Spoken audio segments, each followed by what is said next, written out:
Hello everyone, I'm Dan Pinchbeck, I'm the creative director of The Chinese Room, and this is the Dear Esther Developers Commentary. Hi, I'm Robert Briscoe, I'm the artist on Dear Esther. And I'm Jessica Curry, and I was the composer on the game. So what you're looking at today is a remake of a mod. So you'll see around you in a lot of the environments, there's a lot of detail ingrained into everything.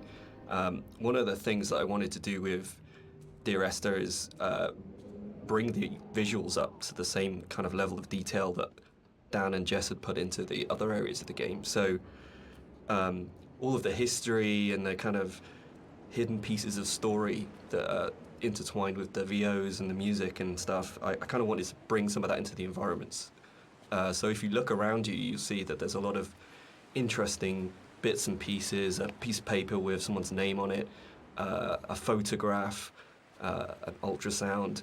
All of these little bits and pieces are kind of laid in to just kind of bring another aspect of the story into the game. And also, they're actually randomized, so every time you play, you'll see something different lying around. And this is just to build on this idea that everybody has a unique experience and a unique interpretation of the story.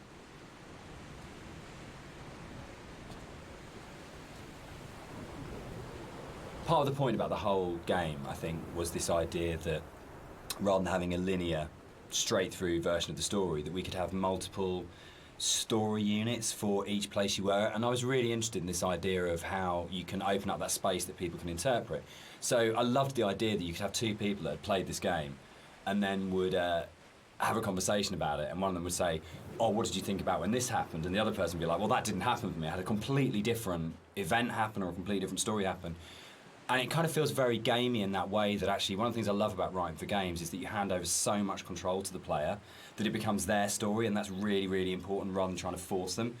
So using randomised blocks of voiceover in the game and the kind of randomised prop details that Rob was talking about means that it gives it a really different feeling every time you go through. And that's kind of interesting for me, because I like the idea of going, well, not everyone has to have the same experience, and because it's interactive, you have the capacity to have very different experiences occupying the same space. So yeah, but balancing all that then becomes an absolute nightmare. I think it's nice though, because everybody gets a personal experience. Like, I love reading the forums and seeing how people come and they sort of tell their story and what they interpreted of it, and then you see other people discussing what they thought of it.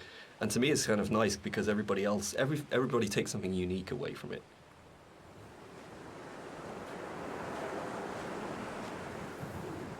When I wrote the music for the mod of Dear Esther, there was absolutely no budget whatsoever for live players, so all the music was sampled. But one of the good things about that is it actually forced me to be quite creative about how I wrote the music. So with my background in sound art, I wanted to use samples in a different way that wasn't just using it to sound like a violin. I wanted to time stretch and manipulate samples to make something different and strange and quite unique. But then when we got the Indie Fund money, I had the amazing opportunity to re-record the music with live players. And that was so exciting for me, actually, because that's where it comes to life. And I thought long and hard about whether to write new music, going from the mod to the commercial. Everything about Esther for me is a dream. The landscape is not an island, it's the dream of an island. The music is like music that you wake up because you've heard in your sleep, but you're not conscious of hearing it. And the language in the story was supposed to be like that as well. It didn't matter the sense it made, it was more about the kind of the shapes it created. This symbol on the beach, which is the golden ratio, it's one of the only things that's really left explicitly from the mod. In the original mod, there was an awful lot of more kind of symbols and kind of a much more kind of mystical, sort of magical element to the island. There was a lot of very weird stuff in there. And a lot of them came out of the commercial version because they felt like they were a little bit explicit. And instead, there's a lot more hidden kind of codes and symbols in there. There's still some stuff which you can only actually see or experience if you are not playing the game, if you're looking at it from. So something I wanted to do as an artist was create some kind of reward for the player when they explore the island. There are some areas of the game where it's a little bit more quieter, there's no music or there's no voiceovers. So I kind of wanted to create a bit of an incentive for people to explore. And you'll find around the island that these kind of like random scattered items that are usually slightly out of place from the environment themselves, but in another aspect they actually bring a little bit of story to the island itself, usually to the island or to the actual protagonists or the characters that surround it. So you'll find that around the island these little props and stuff. Just keep your eye out for it if you're exploring.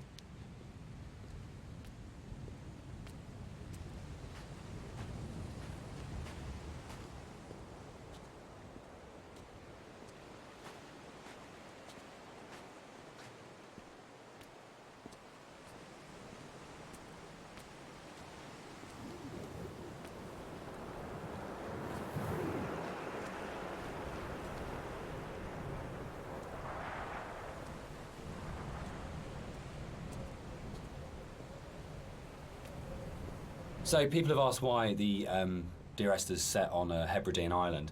What's really interesting about this is it's one of those times when your kind of aspirations as an artist and the practical realities kind of dovetail. We knew that we had to have some way of limiting the player from disappearing off the play space, and when we made the original, it was a mod, and because it was a Half-Life 2 mod, you kind of had Eastern European city, spaceship, or blasted, desolate landscape, where you had three options if you didn't want to start making any other assets. So it started off with these practical constraints. We don't want to set it on a spaceship, we don't want to set it in an Eastern European city, so it's got to be on this kind of like this desolate landscape.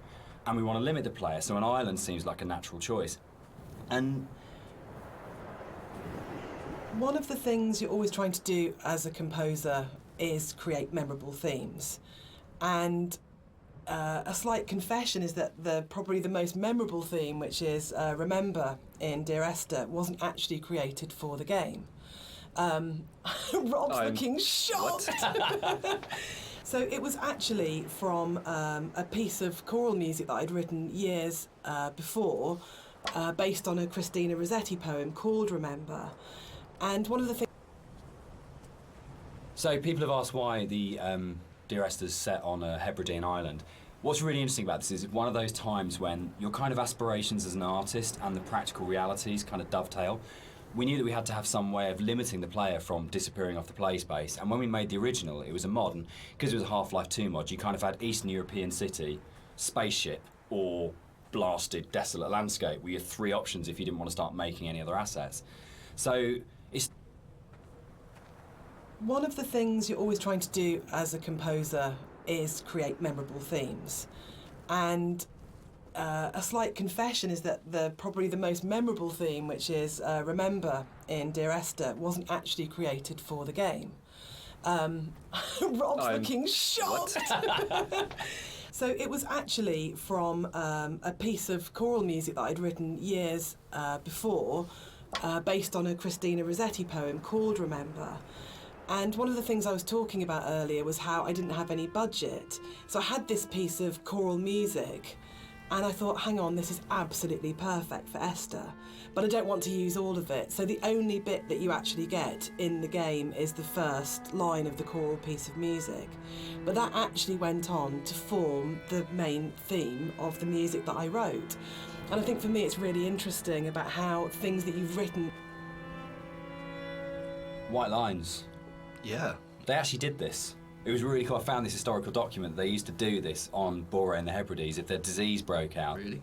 they'd actually chip out and expose the chalk. So if you're on a boat and you were coming to the island, you know not to land because it was infectious, which is the coolest, most amazing... It's one of those things where you go, it's almost impossible as a writer to come up with something as cool as that. It just has to be something that was actually done. And it's so sad as well. And I love this bit and the fact that we can do it because it feels really real because it references a real thing. And I don't know, there's something really special about that. But it was always one of those bits in the game that I thought, we've got to be able to represent this somehow. We have to be able to get these things in here. Yeah, I mean, that's really interesting. I actually didn't know. Something that I wanted to bring through in the art of the game was the same kind of fidelity that you find in both Jessica's music and Dan's writing, in the same kind of way that you have all of these little details, these very close attentions to detail that kind of really bring richness to the story. And something that was missing in the original mod version was just this lack of a visual layer of story. And something that I did throughout the art. There's a scene in Donnie Darko where Drew Barrymore's playing his English teacher, and she talks about Celador as being the most beautiful word in the English language, and about it's the sound of the words together. And Dear Esther actually comes from the introduction to From a Faith No More song, the Crab song on the first album, Introduce Yourself. And there's a point where, I think it's Chuck at that point as the vocalist before Mike Patton, just says, Dear Esther. And it really lodged with me because the sound Dear Esther just has a really amazing sound to it.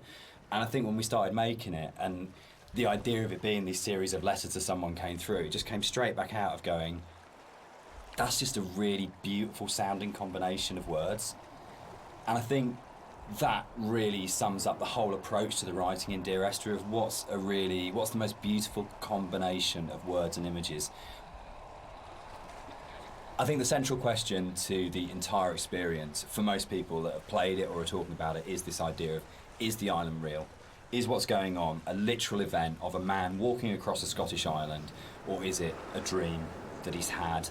Does the island even exist? And one of the things that we try to do with the writing is to constantly lull the player into a position where they got an understanding, they made a decision about what they thought was going on, and then to undercut it. So you never actually were able to settle on any one interpretation. And that was the challenge I set myself when I wrote the original mod, was can we put a story in a game that not only lends itself to multiple interpretations, but there is no stable interpretation. Every single interpretation you have will always have questions, and you'll never be able to fully trust what you think you understand about the game. So it's challenging, I think, for that result. It becomes quite a challenging kind of game story because of that, because you don't ever get that situation to go, I understand it now, I can walk away from this thing and it's all closed off and it's tidy. It was a very deliberate attempt to say, no matter where you think you are with this story, you're always questioning whether or not that's right.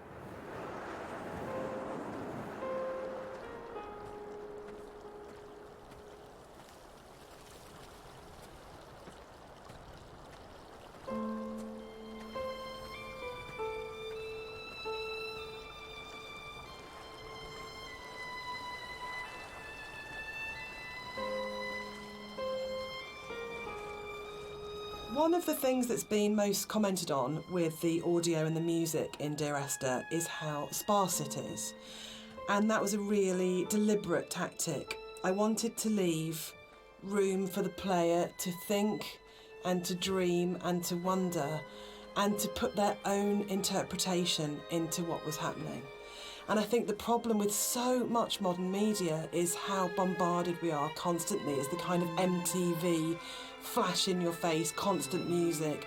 And Dan and I watch a lot of drama together, and that really is constant Endless, music. which is constantly telling you what you should feel, like really clearly, and it's like being kind of beaten up by the music sometimes. And when you read a lot of reviews of Dear Esther, a lot of people say they had this time to think and to interpret, and that was one of their favourite things, that they placed themselves so directly into the game, and it's their experience. And I think that's actually the greatest success of the game on all points, from the story to Rob's art to the music, is we all left space for the player to dream.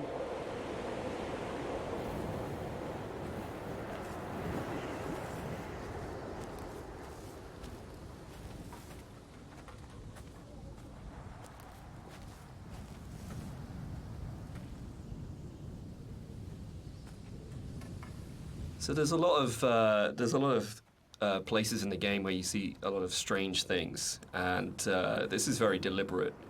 One of the things we wanted to do is just kind of like not spoon feed the player every little piece of story. We kind of just, some things are literally just in there to just kind of let you think and let you decide on whatever you want to bring to the story yourself. So it's kind of like I approached it like an impressionist painting, where you've got like this kind of very vague outline of things. But if you stare at it enough, you can kind of like fill in the spaces, and kind of the image comes together on its own. So a lot of these kind of strange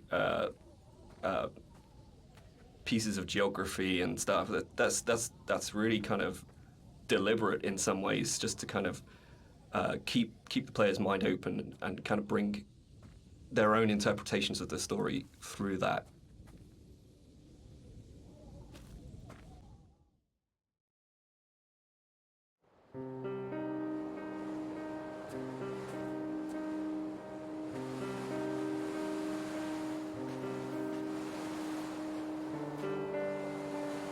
When I was originally thinking about how to write the music for the game, I suddenly realised that you don't see anybody in the game, and the most important character as such is the island itself.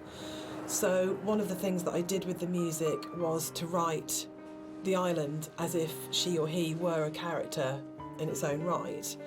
And that's really important, I think, that you're going through this space and actually it's completely devoid of people, but the music in a way All right, let's talk about walking. Let's do it. We're gonna address the elephant in the room, the very, very slow-moving elephant in the room. So this might be a longer conversation because it kind of fits with that.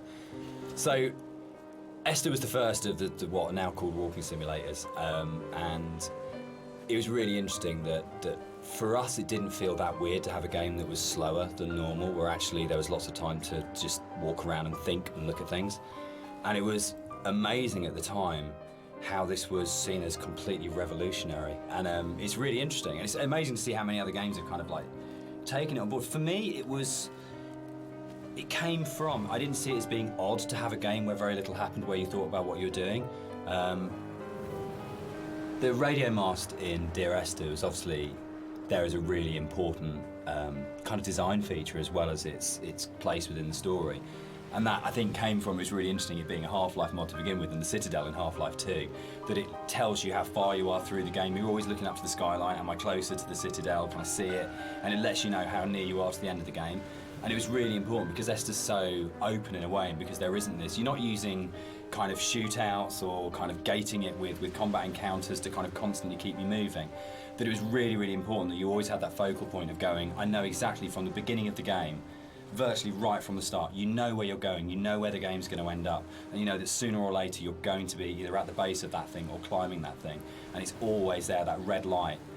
And I think particularly with the colour palette of the game, the fact that you've got this very, very, very clear red light that's unlike any of the other colours in the game immediately tells you as a player, this is what the shape of this thing is going to be, this is where I'm going, this gives me a purpose, even if the sort of So something you'll notice as you look around the environment is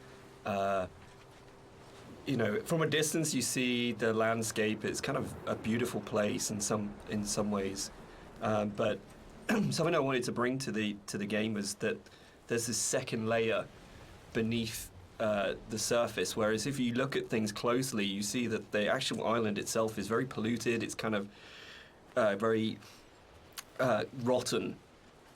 You know, everywhere you look, every rock, every grass surface. We cast and did all the voice direction for Esther ourselves for the mod, and it was basically Jess and I on a casting website just listening to people's show reels and finding what's the voice of this thing. And there was never any question about Nigel. I think we heard his show reel for the first time round. It's probably been listened to sort of 30 or 40 actors, and we started listening to his show reel and just both looked at each other and went, that's it, that's him. And it was amazing when Nigel came in. We had, I think, a day and a half to do the whole thing. And he just did that amazing thing that really, really great actors did. If he just walked in, got in front of the microphone, and more or less did the entire thing in one take.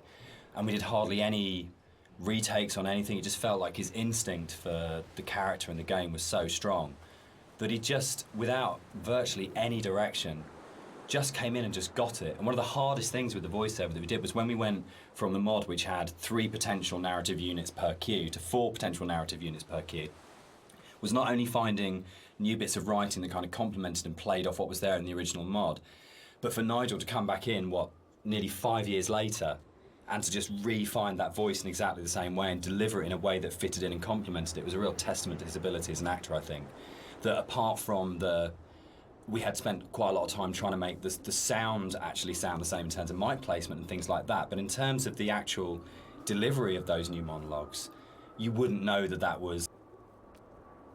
So this hole in the ground was kind of a difficult thing in some ways. It's a bit of a challenging aspect of the game. Because, in some ways, it kind of like, I think for me, we wanted to have this kind of this pit here, and I wanted the player to be able to actually go as close as possible and like look over the edge and you know, kind of have this feeling of dread and stuff. But the other issue that we faced was like, what happens if the One of the really important jobs of a composer, I think, is to provide the player or the listener with different emotional tones and states. And up until this point in the game, the music has been very sparse, very intimate, and very isolating in a way.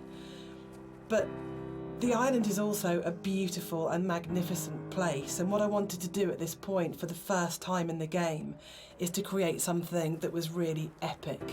So we go from that shift in scale where it's very intimate and small to suddenly realising that this is an extraordinary and magical place to be, as well as a difficult and quite sad and melancholic place to be. So the string players were instructed at this point to play with much more vibrato. Up until this point they've played in a very sort of Scottish style actually, no vibrato, very plain playing.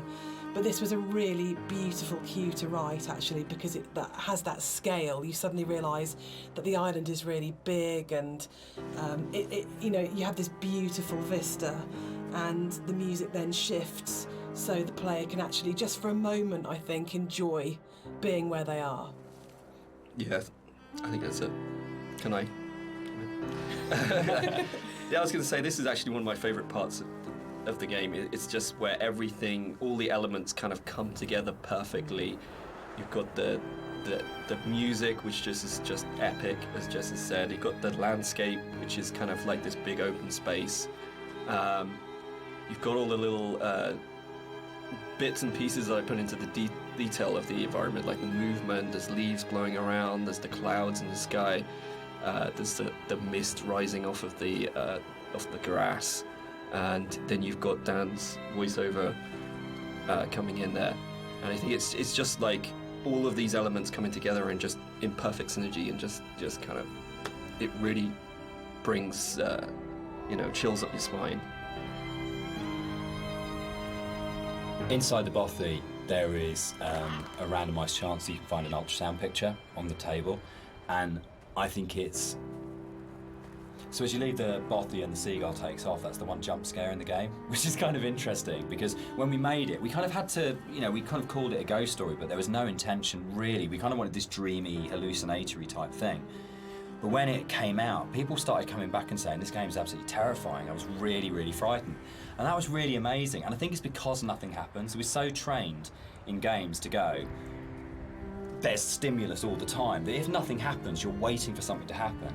And kind of, I tend to go back to again and again the whole sequence in Dead Space 2 when you go back to the Ishimura, and it's like the best bit of Dead Space 2, because for what feels like hours, but it's probably only about 15 minutes, nothing happens and no necromorph comes at you, and it's absolutely terrifying because it's just this space and you're just left in it.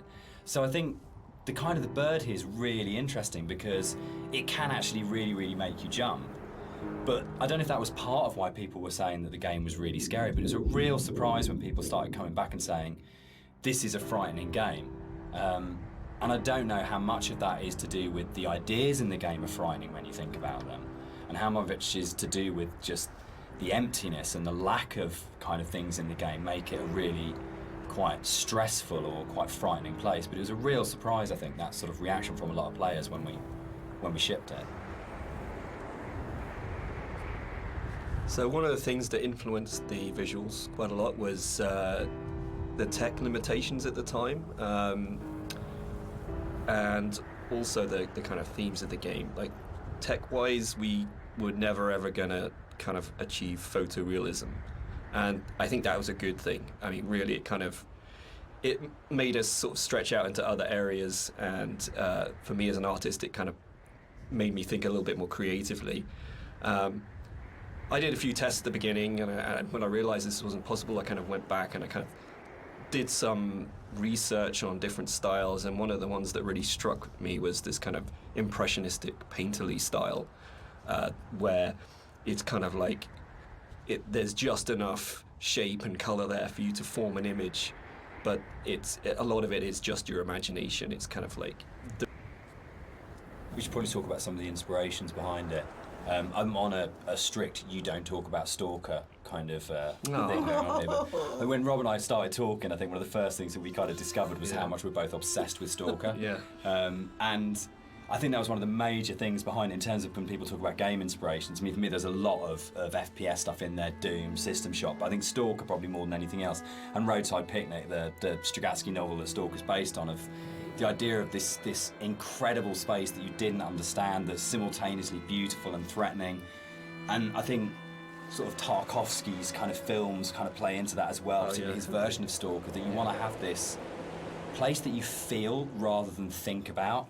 And for me, that was like really kind of core to all of the inspirations for the game, was this is a space that is about feeling, not thinking. Yeah, I think the movies in particular, I think I hadn't watched the movies.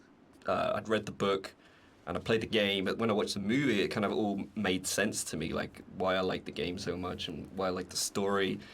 It's just like every shot is like a painting. It's like every shot has its story to tell. There's very little dialogue in the actual movie itself. There's just these long, lingering shots, and each shot is amazingly beautiful, and in its kind of desolation. And for me, that was like a huge influence, like trying to bring some of that through into the environments. So that is definitely something I'm going to struggle not to talk about. But the game as well. I'd say the actual Stalker game has a big place in my heart. Like gaming-wise, it's one of the reasons I got into game art in the first place. Yeah. So that to me is a big. One of the more interesting and challenging things to do in the visual side of things is to kind of create an emotional connection with the player.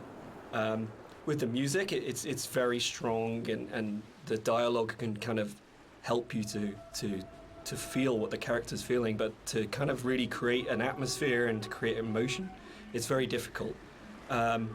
So I designed a few things very subtly within the environment to kind of plant imagery into your mind and kind of make you...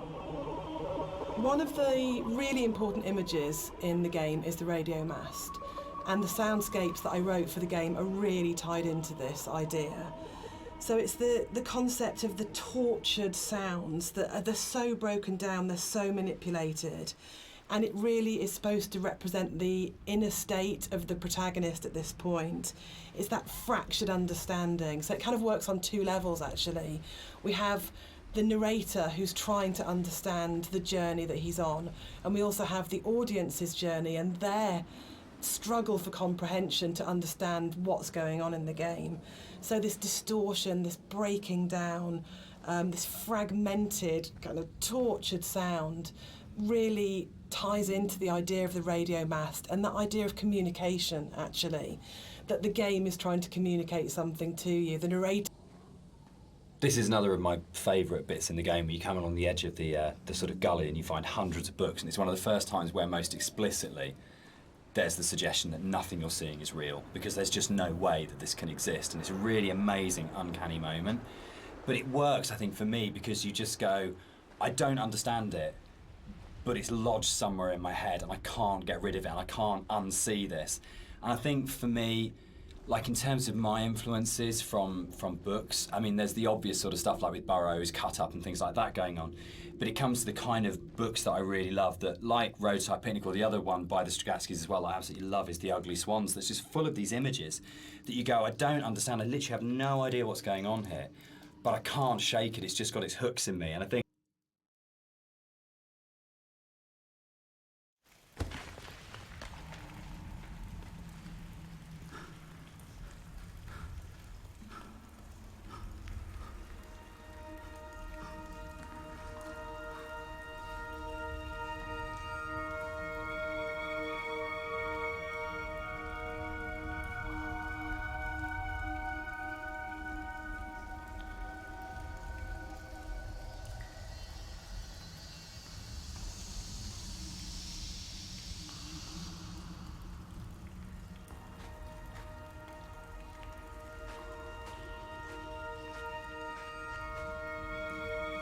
caves in the game are really interesting because it's a very tonal shift within the whole visual look of the game. It's kind of like this more organic, more surreal, dreamlike landscape compared to what you're used to before this point. It's we kind of used the visuals and this kind of unreal theme very subtly, but here it's kind of at the forefront, and to me it's kind of been designed as this kind of journey through the inner self, through the body, and it's really designed to be a very different experience compared to the rest of the game.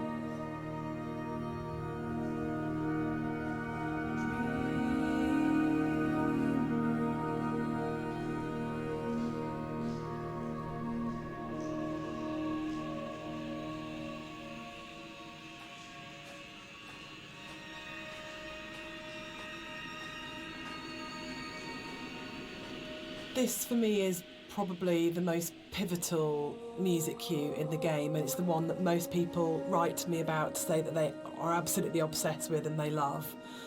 It's the only music cue that has singing. It has a female voice, and I think that's a really important shift for me, that you've gone from this beautiful string music, but it's quite abstract, into what is effectively a song.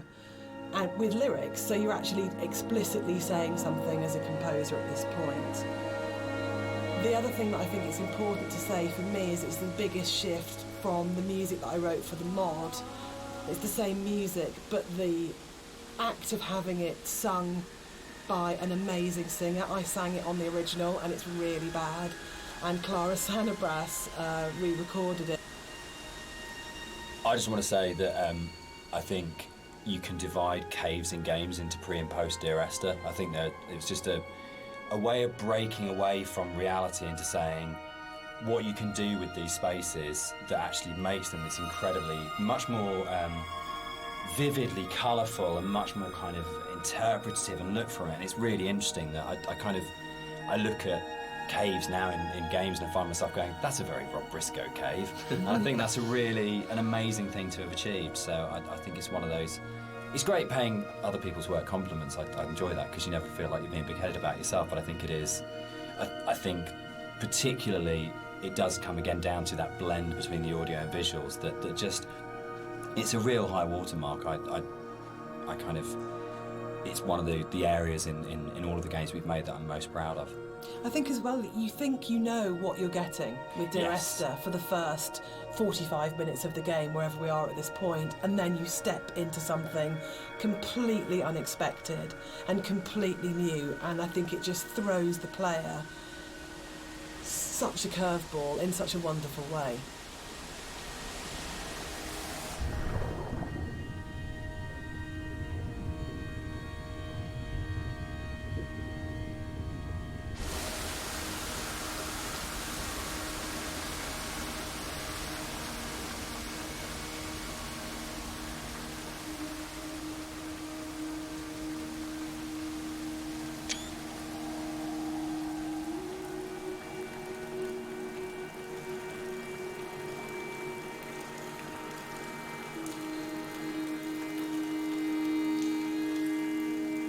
I think when you're designing a game, it's very easy to get very locked into what the system can do. And you're trying to deal with all the different variations of things that if a player does this, then this. And we have to deal with the consequence here. And our lead designer, Andrew, and I talk about this all the time about you might have an idea, but then how does this radiate out throughout the entire system? And you get very caught in the idea of what the system has to be and how robust the system has to be and this kind of thing. And I think what's really important as a sort of a designer or as a creative is that understanding that actually the real game is happening in the player's head, and that the system can be whatever you want it to be, but if the game isn't running in the player's head as opposed to on the screen, then you're missing a trick. You're not letting the game be everything it could be. And I think the great thing about working with a game as simple as Esther in a way is that those sort of consequences of player interaction, there's not a huge number of them in the way that there might be with a very mechanically complex game. So you can really heavily focus on what is the game experience that's being played out within the player's sort of mind and heart at the moment. And there are other, I know this is a kind of a a way of approaching game design that has become increasing. What's really important to me is that Dear Esther started out as a Half-Life 2 mod, and if the Half-Life 2 modding community hadn't championed it and celebrated it and downloaded it a lot and talked about it and loved it, then it would never have been a game. So it's never really bothered me, the kind of is it a game conversation, because as far as I can see it, Dear Esther and like everything that's come after it that's been inspired by it, this was championed by Half-Life 2 modders, and they made it what it is. And so if you've made something that the real kind of hardcore of the hardcore in terms of these are... Dear Esther was my first foray into writing music for games. And I actually approached it very traditionally, so more as a film score than a traditional interactive game music score. And what's really interesting for me is that the lack of interactivity in the music was never a problem for anybody that played the game. And that's a separate discussion, but there's a big schism between game music composers of how much the music should be following the player at all times in terms of interactive music. But one of the reasons I wanted to say something at this point was that this was my little first journey into thinking about how you write music for games rather than films. So I had this song that was a certain length, and Dan said, well, we don't know how long the player is going to take to traverse through that space. And I thought, oh no, he's right, and slightly panicked. So this was a very simple solution where the song was split in half, and then I wrote some drone music that could just play for as long as was needed as the player walks through the space, and then the second half of the song would seamlessly play. And it's very, very simple, but it's quite emblematic for me in terms of my career, because it was the first time that I had to think about the player. Because with film music, it's so simple. You know exactly what's going to happen when. But this concept of interactivity was so new for me. So I kind of look back at it fondly because it's quite a basic approach to, compared to something like Everybody's Gone to the Rapture. I don't know when the paper origami boats first came into things with Esther, really. But it felt like a really amazing metaphor of taking these letters and folding them into boats and then letting them leave the island, because you know at this point in the game, it's kind of the realisation is there that this isn't going to end well, and that the narrator is never leaving the island. And the idea that this kind of, again, the idea of communication, or the attempt or failing communication, or trying to speak through the comb, or whatever it is, however you want to interpret it. But the idea of putting the boat in the underground river really felt like it kind of reinforced that sort of dream-like kind of quality of the caves, of actually there's something really sad about this one boat, because when you see it go past, you know that even the boats aren't going to leave the island. Like this is something which doesn't have a tidy, neat kind of like resolution, and there's, even if you don't sort of think about it to that sort of level of depth, there's just something, it's one of those things that I really love about games that you can do, where it's just a moment that has a really distinct emotional tone to it, that you go, there's a pause when you see that boat goes past, that I just think is, it's something special you can do with kind of media like games.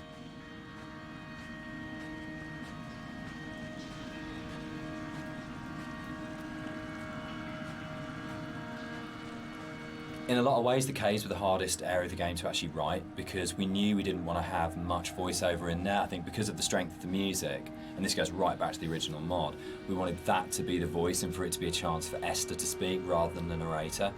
And we also wanted to have this break, so when the narrator came out from the caves, you had a real definite sense of something happening, and that he had changed as a result of this journey. So it meant really felt wrong to have a lot of voiceover within there, but then that made it really difficult, because then you had like 4 one-sentence lines in there, and each one of those had to have an absolute clarity and to really, really kind of work. So I think for me, it was really interesting. It's like the difference between writing kind of fiction and writing poetry. When you read really amazing poets and you have that incredible surgical precision where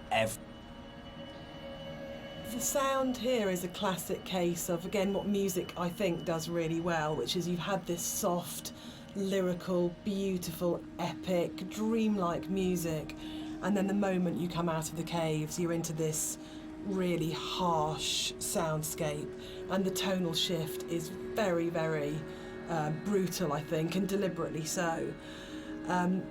You have very little music when you come out of the caves. You hear the wind, and it's a classic case of foreshadowing. So we know from this point that things are probably going to get bleaker, more difficult. And yeah, it's something that music does really well, I think, which is that emotional signalling and signposting.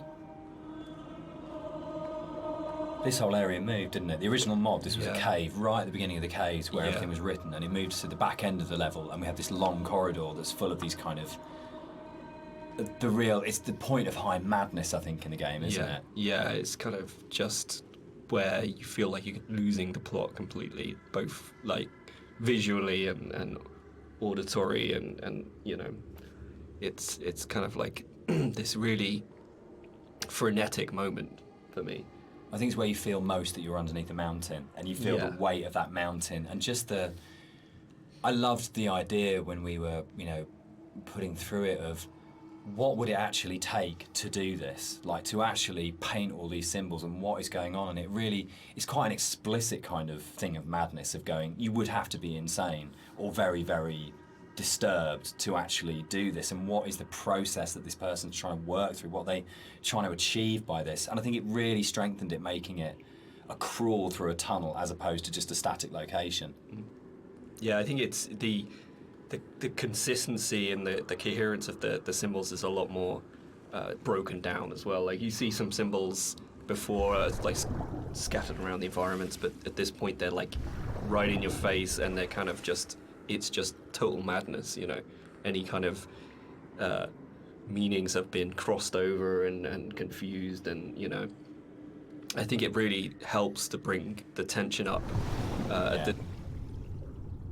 This is a bit more of a contentious one because we disagree on this one. I struggle with this. With the points in the caves where you duck above and below the water, and you have to have that transition of audio. And I love the audio on both sides of the surface tension of the water, but I really struggle with you breaking water because it's such a hard edge to the sound. And I don't think there's any other way around that.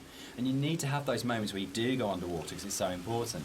But it's one of the areas that's never sat very comfortably with me because I feel like in a level which hasn't got a single edge in it, it's the one edge within it, and it breaks me. And that's why I think it's so successful, because you've been lured into this completely hallucinatory, dreamlike world, and then all of a sudden, as a player, you're literally gasping for breath. You're coming up for air, and I think when we're talking about that metaphor of the body, for me, The motorway scene, the biggest new addition to between the mod yeah. and the commercial version. This didn't exist in the mod at all. It was a completely new thing. Yeah, it's I wasn't sure where the idea spawned from to have this scene, whether I just sort of went off or we discussed it, or I can't remember, you know. So the admission really is that I did play fast and loose with the geography of the M5. There isn't actually a welcome break services just outside the junction of Sanford, but As we has also been know pointed out to you. players. I mean, what a thing if you make something that's based vaguely on somewhere in real life. In terms of a compliment, when you're getting emails from players going, there isn't a welcome break there, and people really trying to work out where is this, and whole threads about where on the M5 it is. That's just the most amazing feeling. But I think what I really love about, what I think works really, really well in Esther, and again it's something that I think is really carried forward to our other games, is that a lot of the time we're not dealing with kind of like big, glamorous, amazing, epic places. It's a sort of like a ratty little island in the Hebrides. It's someone who lived in Wolverhampton. It's just outside, a service station on a stretch of the M5. And I think that earths what's going on. Gives it a realness as well, particularly when you sort of put it against the surrealness of the caves. Actually, you're kind of going, this is really surreal and this is really, really dreamlike, but actually I'm talking about, a car accident just outside a little chef, and that playing off those two things against each other. It's like making the ordinary extraordinary. Absolutely, yeah.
this scene for me is like really, really iconic because it kind of brings this idea of the caves being an inward journey through the body together. It's really kind of like a symbol of rebirth, and it actually brings together a lot of the visual goals that I wanted to achieve with a lot of the symbolism in the game. Like, I've talked a little bit about how the environment was kind of designed to provoke emotions, and kind of the impressionistic style gives you just enough information to make you think of things and feel things. But this is probably like the antithesis of this. And the whole feeling of rebirth here is quite strong. I know Jess. Yeah, the music's really supporting that. Yeah. Because she sings always, always throughout, we've got always, always, and then she sings never, and a moment of absolute soaring. It's the climax of the music. As you come out of the water and the music kind of swells, and you just kind of, it is like a moment of change has happened in some way, and it's rebirth, isn't it? For me, it's his moment of clarity and acceptance and understanding of the reality of what's happened. And you're literally moving towards the light at the end of the tunnel. You're actually doing that as you go through. But the music, especially, I think before the music got layered in, that scene was nowhere near as kind of powerful for me. Like, that kind of just totally made it.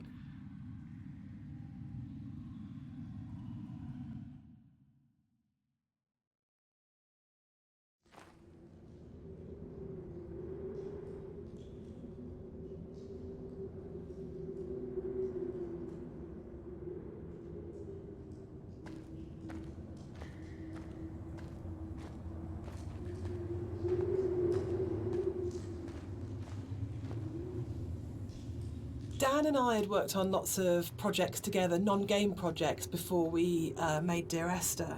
And I think the thing that links all of the projects that we've worked on together is that idea of hidden stories and layers of stories. And one of the things I wanted to do with the music was to embed hidden little hints and stories into it. So the music that you hear here has Morse code. And the Morse code is spelling out the word Esther.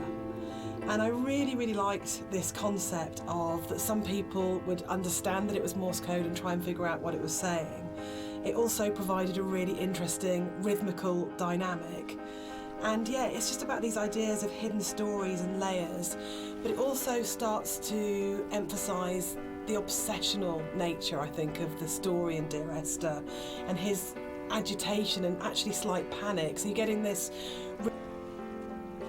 It's probably the level which has changed most from the original mod. I think it's much bigger than the final level in the mod. And one of the major changes in there is in the original mod, the whole side of the cliff face was covered in painting and writing, and a lot of that moved inside to that corridor in the caves where it's really obsessionally painted on. And it was really, we spent so long on that because we were trying to get it looking right, because it's one of those really interesting examples where I loved the image and the idea that you've got this guy painting the entire side of a mountain with words and symbols and things. But it was really interesting when it went into the rebuild, I think one of the most fascinating things for me about planning this director's commentary has been that in previous years, when all the three of us have talked about Dear Esther, we've talked about the interpretation of the player, but actually going through this together, post having made it, we're still surprising each other. And I think that's really, really interesting for me, because it shows that we left interpretation for each other, and that we trusted each other actually just to get on with it.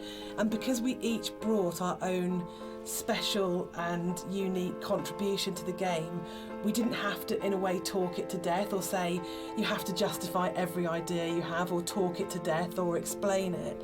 That Rob's idea that the island is very tainted and corrupt, and my idea that Dan didn't know that the whole level of the caves is a birth metaphor. I think it's really amazing that we're still finding out things about the game that we didn't know. I think it was nice when I came onto it, because Dan was basically like, he gave me a bunch of materials, but he left me to my own devices for a lot of it, and we kind of like, we you know, I'd finish the level and Dan would play it and give me some feedback, but he was very kind of like hands off at the beginning, which was really nice, you know, kind of. So a lot of my interpretations just came through that downtime where I was just kind of like going off and doing my own thing. And so yeah, it's like interesting to hear Dan talk about it sometimes, because like, there's some backstory that I've never even considered before. And obviously hearing Jess talk about it as well is really interesting, especially when it comes to the soundtrack. It makes me look at things in a very different way. So yeah, it's really interesting. I think for me, like making games is so inherently collaborative, and you have people coming together with different ideas and different takes on things. And in a way, the least interesting thing you can do with that is to structure it all so heavily that there's no space for each individual person to bring what they're thinking to it. And I think the best games, well, for me, my favourite games are ones where you can really feel the personal footprint of each individual developer and aspects of it, and it feels like it has been a genuinely collaborative exercise where everybody has thrown ideas into the mix and everybody is bringing something to the table rather than people are just following a kind of a really structured plan. So yeah, I think it probably is one of the reasons why Esther has had the sort of life it's had since release, is because there's 4 people if you include Nigel, all bringing very different things to it, and it gives it a huge amount of depth for something that's so simple on the surface.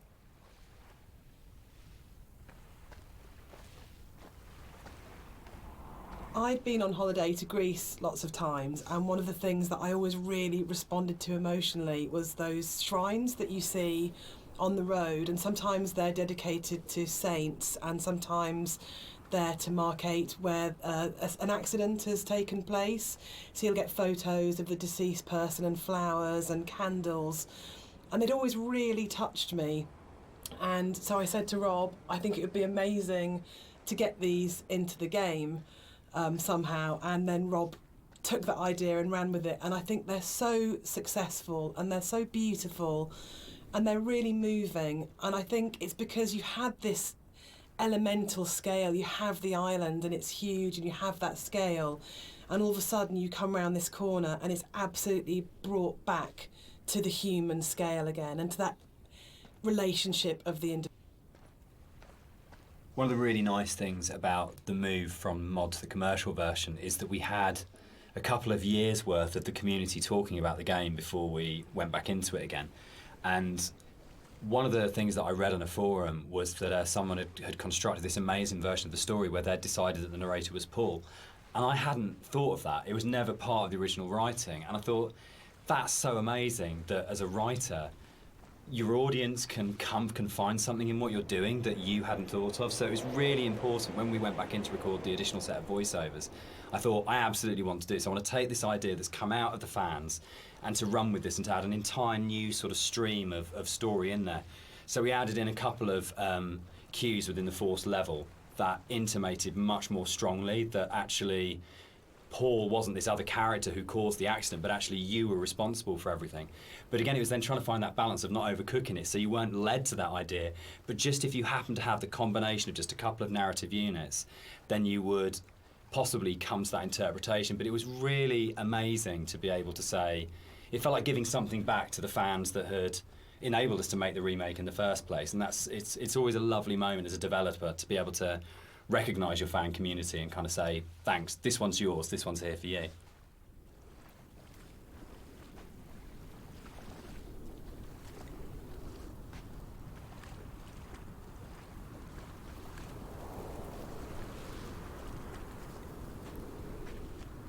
What's fascinating to me, Dan, is that you're an atheist, but each of the 3 games that we've made are so strongly about religion, either the language or taking allegories and stories. Why are you so drawn to it? I think I'm really interested in people and the stories that make up people. And I think there is like in the Bible, like most kind of religious texts, it's not about what it is, it's about what is behind what it is, and that's what you're really getting to, is the idea of the sort of the parable or the metaphor. And it really felt like, particularly with Paul on the road to Damascus, is a story that many people know and we can understand, and it's about redemption and consequence and guilt and transformation, and who you really are and what that means. And it felt... Is Dear Esther a depressing game or a hopeful game? For me, it's kind of like a mix of both, really. I think, like, my interpretation is kind of like, always feel like kind of depressed when I think about the kind of turmoil that this guy's been going through for God knows how long, and the kind of environment he's been in, and, you know, all these events surrounding his story. But for me, I always feel like a little bit hopeful at the end. You know, the conclusion just feels like a relief. So, Dear Esther is the first walking simulator. How do you Yeah. feel about Walking Simulator? You know what, I think I took offence to it when it first became a thing, but you know, I think actually I don't mind it so much now. I think the fact that we have kind of taken ownership over it, like that genre has been kind of made our own by not just our game, but like a bunch of different games that kind of embraced it. I don't know, what do you guys think? I'm still really confused about the need to categorise in games, probably more than any other creative industry, and I think it shows that games have a long way to come in terms of how we describe an experience. So I do agree with Rob that it's really positive that we reclaimed Walking Simulator, but I still find it reductive, possibly, as a term. What about you, Dan? I think for me, it's people want to know what they're buying and what they're getting into, and I think it's so people understand what a walking simulator is now, in a way that if it was like first-person adventure or slow-moving, not very interactive, story-driven games, they're all sort of really very fluffy. But I think if you buy a game and someone says it's a walking simulator now, you've got a pretty good idea what you're getting. And there's Gone Home, Firewatch, Stanley Parable. There's so many other really good titles that kind of fall within that group of games out there now, that it does have an identity, and I think that's the really good thing about it. I mean, when Esther came out, there was literally nothing. We had no idea how we described it or what we called it. We actually struggled with that quite a lot. The last level ended up being quite a lot bigger than the original mod, and it's also the one where actually the movement around it is in a way the most artificial. There's the big zigzagging cliff path that basically it's like a series of straight lines from point to point. There isn't a lot of movement, and one of the things that was really difficult to do with that was to not make it feel too much like a corridor, and to give it that sort of sense of space and that you were actually exploring somewhere quite natural. I think, Rob, there was stuff which you put in there, like little new beat moments, like the ruins at the edge of the cliff. Yeah. There's a bit of an illusion of simplicity with games like Dear Esther that people kind of assume, because there's not a lot of mechanics and there's not much going on in that sense, that they're easy to make. I think actually it's kind of the opposite in a way, that because they're so simple, everything is exposed and everything has to be exceptionally good for it to work, because you're carrying a player's experience on a fairly sparse, minimal kind of... One of the things that I think was added more frequently in the final version of Dear Esther was the inclusion of a number of ghosts in the game. These are not like ghosts that you'd see in a normal horror game. They're just very loose silhouettes that you'll see around the island, usually like quite a distance off, or just kind of somewhere that you'd barely see it out the corner of your eye. I think this is a good example of where it's kind of really in your face. And these are kind of just something that we put in to kind of not just bring some unreal elements to the island, but something supernatural as well, something that's kind of beyond this world, something kind of unsettling. And yeah, we've, a lot of effort's been put in to make these things very subtle. I didn't really want them to be like, I didn't want it to be a ghost story, so to speak, but I just kind of wanted to bring some of this supernatural element into the game, and this area is probably one of the most prominent, because you can see it just before you go down into the gully here, and The overlook, the point about this to me is that it's probably the voiceover in the game that kind of sums up the whole story and the experience. It's almost like a recap of everything that's gone before you start the final climb.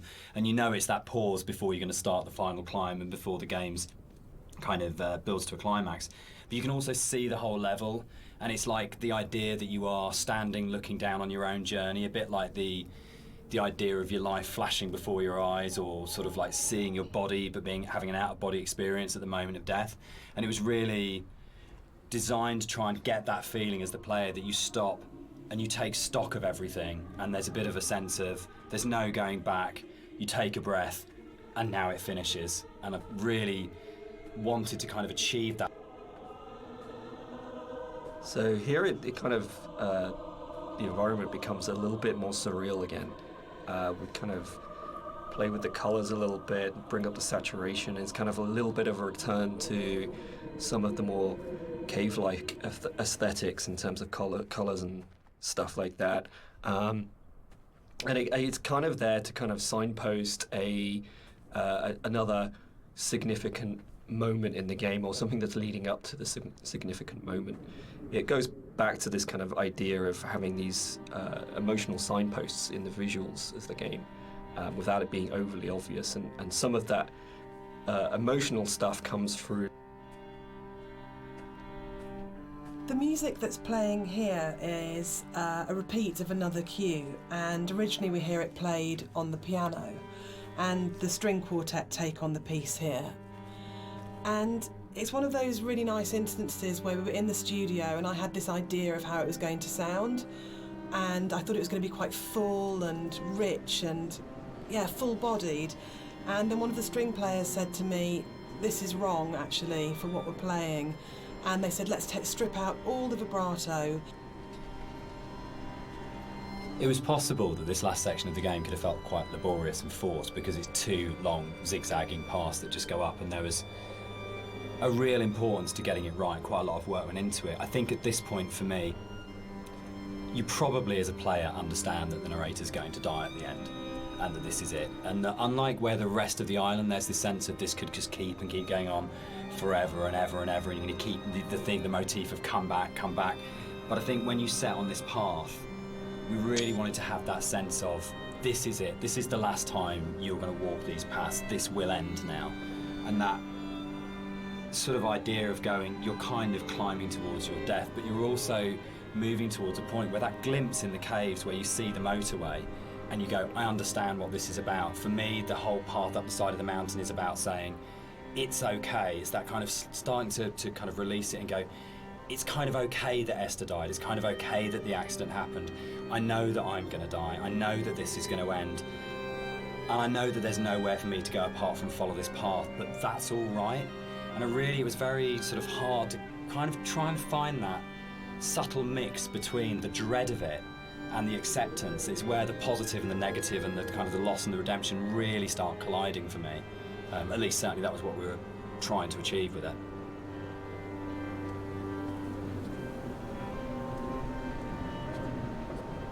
With the climb being quite a poignant moment of the game overall and of the story, it was quite a difficult task to try and make that climb still interesting and not too laborious, because it's kind of this zigzag up there with nothing really. There's no real environment. You just kind of have the sea on one side and the cliff face on the other. So there was quite a lot of work that went into kind of building up this feeling of tension as you're rising and kind of making this moment as poignant as possible while still making it interesting. So a lot of effort was put into building up this weather, building up the winds and the swaying of the grass and kind of the volume of the soundscapes and everything mixing together with the music, and just kind of visually really trying to make this a tense moment. And I think it's hopefully been pulled off all right. And you'll notice when you get to the top, this kind of tension dies, and that's very purposeful. You'll see no more wind. It's just kind of like a symbolic thing where you're coming to the last moment, the point of no return, and that's been very deliberately designed that way.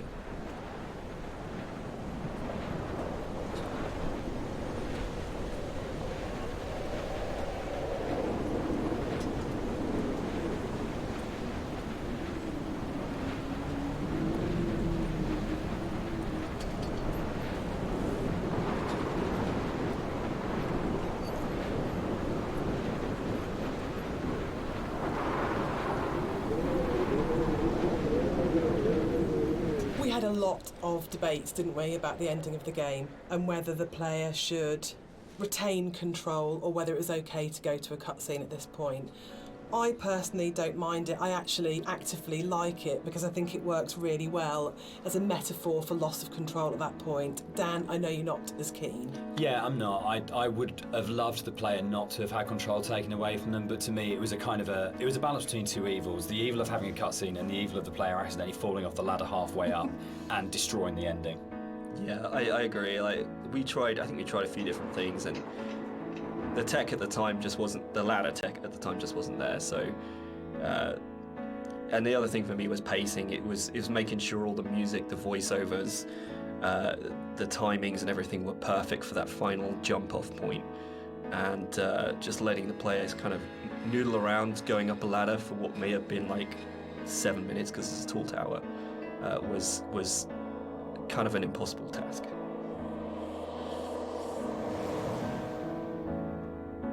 One of the things that I enjoyed the most on working on Dear Esther was Rob's beautiful visuals were so inspiring, but Dan's words are always so amazing to write to. I think that's where we start as a partnership.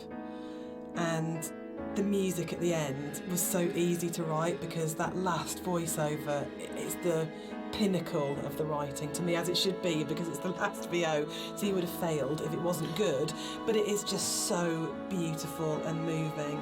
And for me, talking about whether it's a hopeful ending, the music is really hopeful at this point, and it signifies to me transformation, freedom, escape, acceptance. Yeah, and it was just a beautiful cue to write, actually.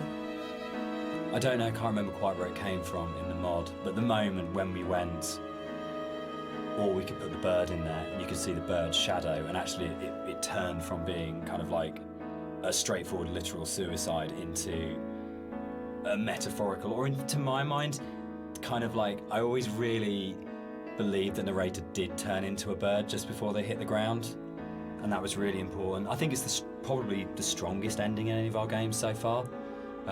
But yeah, I'm very proud of the way everything came together in that last section. Yeah, I think it's the bird thing is particularly interesting because I think it was in the original mod, but the timings and everything were just all off, and you never really saw the seagull. Yeah, at least the shadow as well. It was all kind of like a little bit broken. And I remember when we went back in, I made a real effort to try and get that shadow just out of the center of the view, so you kind of have this hint of something happening, and I think you can hear the sound of a seagull flapping its wings. It's like very subtle, but like I say, I kind of really like the way that came together. It kind of it's very like say it's kind of like a release, but at the same time there's still this kind of ambiguity there that's kind of beautiful. And I'm really proud that I got the monitor in at the end for an ending of, it goes into the hospital monitor signifying the flat line, and I think it's one of those moments where you never